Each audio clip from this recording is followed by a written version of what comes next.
Ja sa duhet të jenë rrahjet e zemrës sipas moshës që ju keni. Ritmi i zemrës është një numër normal i zemrës në minutë, i rrahjeve që ajo mund të ketë për një minutë. Ju mund ta matni atë ndërsa jeni në pushim, të quajtur pushimi i zemrës, dhe gjatë ushtrimeve të quajtur frekuenca e zemrës. Shpeshherë matja e ritmeve të zemrës bëhet me aparate automatike ose në mënyrë manuale. Në këtë video do të listojmë ritmet ideale të zemrës në mosha të caktuara sipas Healthline.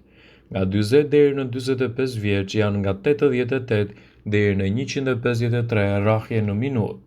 Nga 50 deri në 55 vjeç duhet të jenë nga 83 deri në 145 rrahje në minutë. Nga 60 deri në 65 vjeç duhet të jenë 78 deri në 136 rrahje në minutë. Mbi 70 vjeç duhet të jenë nga 75 deri në 128 rrahje në minutë, citoi studimi.